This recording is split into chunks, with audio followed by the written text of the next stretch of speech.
Madam President, I rise today to discuss an issue I've been working on for 23 years, the plight of America's dreamers. I first introduced the DREAM Act more than 2 decades ago with Republican Senator Orrin Hatch, who was then the chairman of the Senate Judiciary Committee. This bipartisan bill would provide a pathway to citizenship for young immigrants who were brought to the United States as children and allow them to remain in this country, the only home many of them had ever known. Dreamers grew up alongside our kids with the same hopes and dreams of getting their first job, their driver's license, even going to college. Many have gone on to serve our nation as doctors, nurses, teachers, engineers, and first responders. Some have shown their loyalty to this country by serving in the armed forces. Yet without congressional action, dreamers spend every day in fear of their lives being uprooted by the threat of deportation. 12 years ago, in response to a bipartisan request from myself and Senator Richard Lugar, President Obama established the DACA program. DACA has protected more than 830,000 young people from deportation, all of whom were brought to this country as children, some as young as a few months old. Now, I realize for many of us the outcome of this month's election was not what we wanted, fought for, or voted for.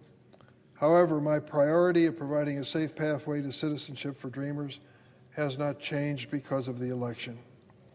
No matter who sits in the Oval Office, I will work with the President in good faith to help provide these young adults a chance, finally, at the American dream. I'd like to share the story of a talented dreamer.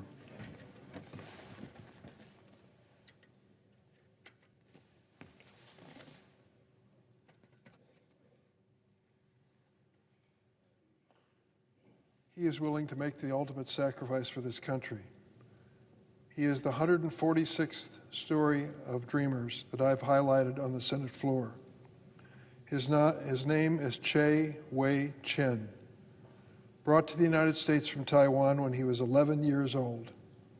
Grew up in New York City and believed in the importance of community and country. Eagerly registered for junior ROTC in high school. Enlisted in the Army in 2016 and earned his associate's degree in criminal justice from Queensborough Community College. He was on active duty for 4 years, stationed at Fort Jackson, which was then known as Fort Lee, before being deployed to countries including Saudi Arabia and South Korea. While he was deployed in South Korea, Chay was able to take his oath of allegiance to the United States and become a citizen. Today, as an Army veteran, he is a proud owner of his own tea shop, creating jobs for others and supporting the local economy. DACA opened a path for Chay and allowed him to pursue the American dream. DACA was always intended as a temporary stopgap until Congress finally got around to fixing this broken immigration system in America. In Chay's case, DACA was the stepping stone he needed to finally serve our nation and reach his full potential. Yet, since President Obama established the program, Republicans have waged a relentless campaign to overturn DACA and deport these dreamers back to many countries they'd never remember. Now this program is hanging by a thread in the courts due to legal challenges from Republican state attorneys general, and DACA recipients are forced to live with uncertainty every day.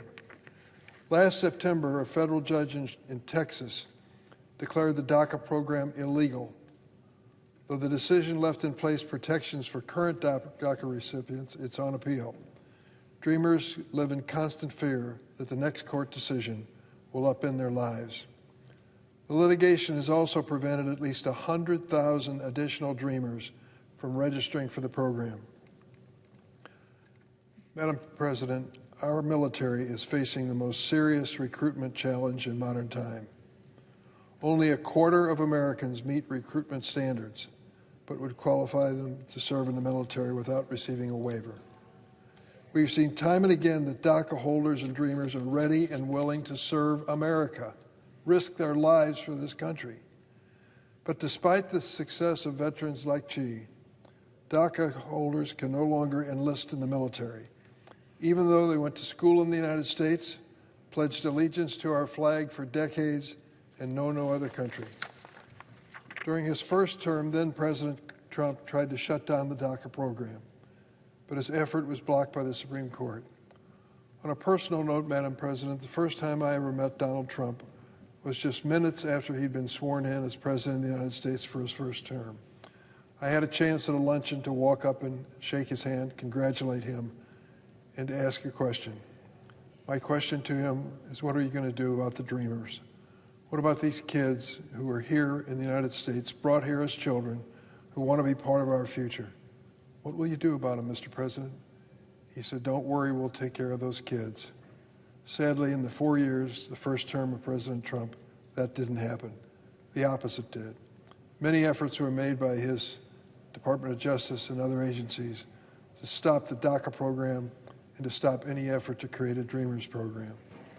That's a sad reality. I urge my colleagues to meet with these Dreamers personally. That's all I ask.